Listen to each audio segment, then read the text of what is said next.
I am Dr. Tim Hazlett, the lead pastor of Andrew Chapel United Methodist Church, located just outside of Wolf Trap National Park for the Performing Arts in Vienna, Virginia. Welcome to Encounter Worship for any time, any place. This is a space where you don't have to have it all together or even have all the answers. You don't even have to be a part of a church. We're in a series called The Good, the Bad, and the Broken, 7 Cities, 7 Messages. Each week, we're exploring a church in one of the 7 cities found in the book of Revelation. Real people in real places who received a message from the risen Christ. Their struggles may feel far away, but their stories still speak powerfully into our lives today. Today, we turn to Philadelphia, not Pennsylvania, but a small city in Asia Minor, modern-day Turkey. Founded to be a gateway for Greek culture, it lived with shaky ground from constant earthquakes. And to a small church there, fragile but faithful, the risen Christ spoke words of hope. See, I have set before you an open door that no one can shut. From Revelation chapter 3, verses 7 through 13, hear these words of the risen Christ to the church in Philadelphia. Words of praise, promise, and hope for those who hold fast to him. We will be reading from Eugene Peterson's translation, The Message. Write this to Philadelphia, to the angel of the church, the holy, the true, David's key in his hand, opening doors no one can lock, locking doors no one can open, speaks. I see what you've done. Now see what I've done.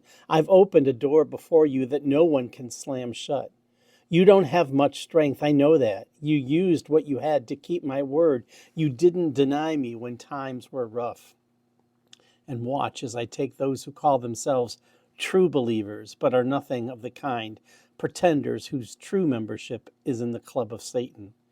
Watch as I strip off their pretensions and they're forced to acknowledge it's you that I've loved. Because you kept my word in passionate patience, I'll keep you safe in the time of testing that will be here soon and all over the earth, every man, woman, and child put to the test. I'm on my way. I'll be there soon. Keep a tight grip on what you have so no one distracts you and steals your crown.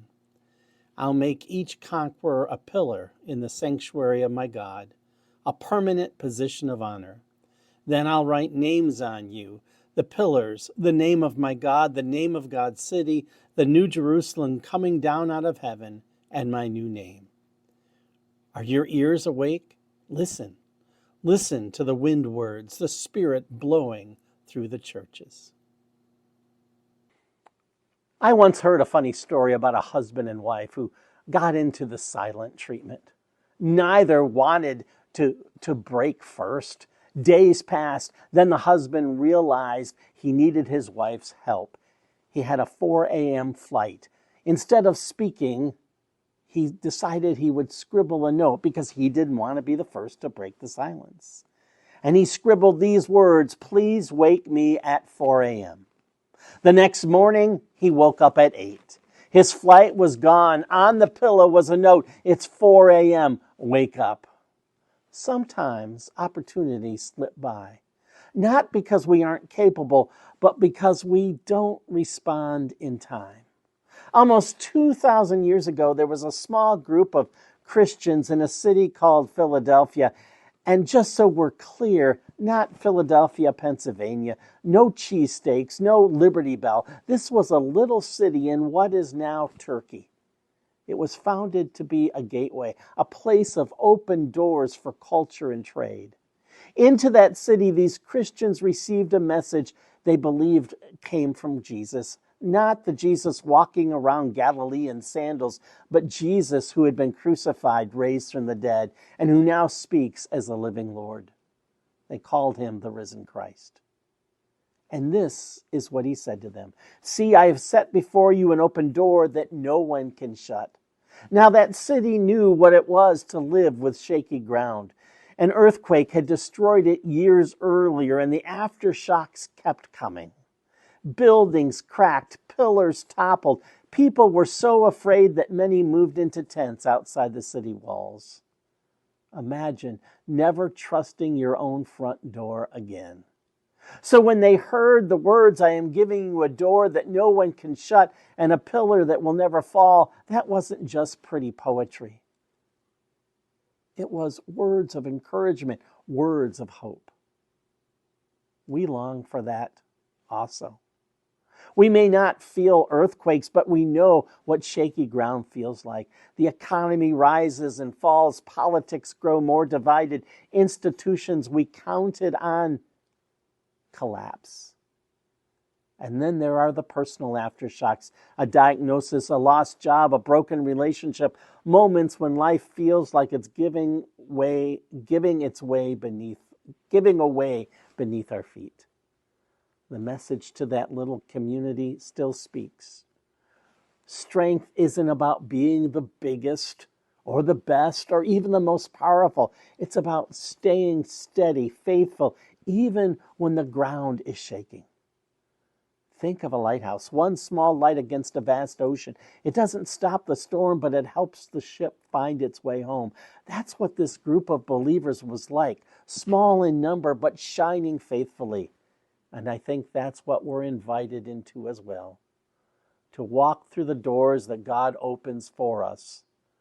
What door might be open for you right now?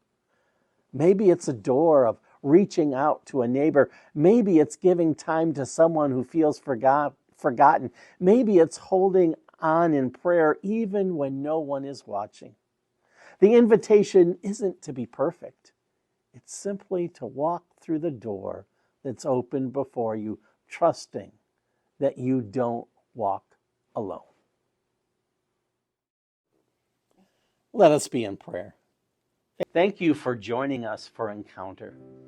If today's message spoke to you and you'd like to learn more about being part of a faith community, we would love to walk with you here at Andrew Chapel United Methodist Church. You can visit our website at andrewchapelumc.org or check out our YouTube page at Andrew Chapel UMC VA. No matter where you are on your journey, know that you are welcome here.